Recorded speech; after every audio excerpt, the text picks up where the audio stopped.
And here we have yet another prime example of an anti-woman legislation brought to you on the government by cheap evangelical Christian conservatives.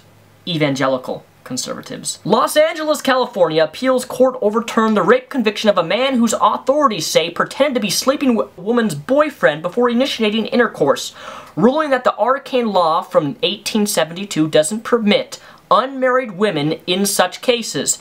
A panel of the judges reversed the trial's court conviction of Julio Morales and remanded it for retrial in decision posted Wednesday from the Los Angeles-based court. Morales has been sentenced to 3 years in a state prison. He was accused of entering a woman's bedroom late one night after her boyfriend had gone home and initiating sexual intercourse while she was asleep after a night of drinking. The victim said her boyfriend was in the room when she fell asleep, and they decided against having sex that night because he didn't have a condom and he had to be somewhere early the next day.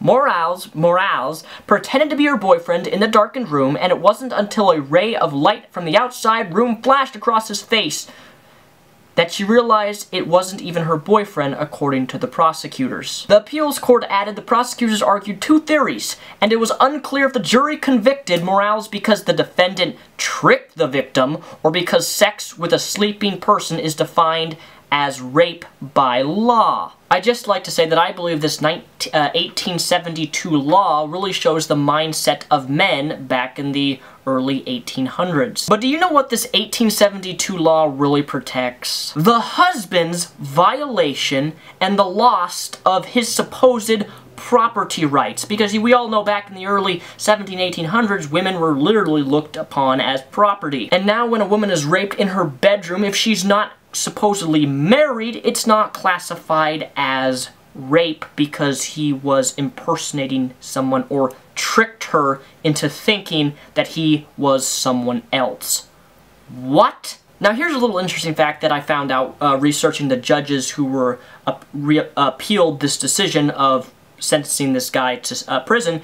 Judge Willett was actually appointed and promoted by 2 Republican governors.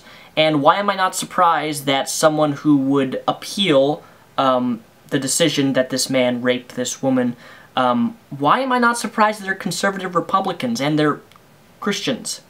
Why am I not surprised? It didn't shock me at all when I read that. But this is the real message of my video. In 1993, the grand jury threw out a case from a woman who a burglar broke into her house, threatened her with a knife, attempted to rape her, and during the process of her being raped, or before being raped, because he was threatening her with a knife, she asked him to wear a condom. And somehow this equated to her giving consent, although he was holding her at knife point attempting to rape her. Now after a major backlash, a second grand jury indicted, and this man was found guilty of rape. The problem with both of these cases is that society doesn't have an idea or understanding of what qualifies as consent.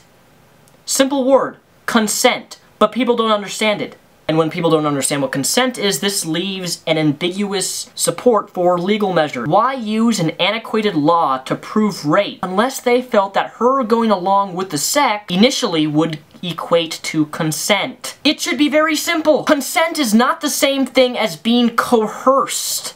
It is not compliant and cannot be achieved through deceit or deceiving someone. If there is no consent, it is rape, and should be treated as such under all rape laws, under all jurisdictions of different states.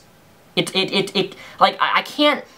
just shocks me how many people, and I need to make a video on this. I need to make a video directly dedicated to rape myths of if a girl's drunk or she's not awake and whatever a guy does to her, she's not knowledgeable of it, it's perfectly okay and it's not rape. I'm lost for words on how to express the stupidity of some men who think that raping someone or hurting someone is okay if they're not awake or they're not acknowledging what's happening to them. I want to make something really clear. I am not saying that a woman's word is above question. What I'm trying to say is that I don't believe that situations should be parsed trying to quantify what consent is. For example, we do not say that if a mugger who's broken into our house tries to trick us that he has a gun, then it can't be robbery because the so-called victim easily handed over the money to someone who actually didn't have a real gun. Let it be tried under the law as rape, but we should not, and I stress should not, say that it doesn't qualify as rape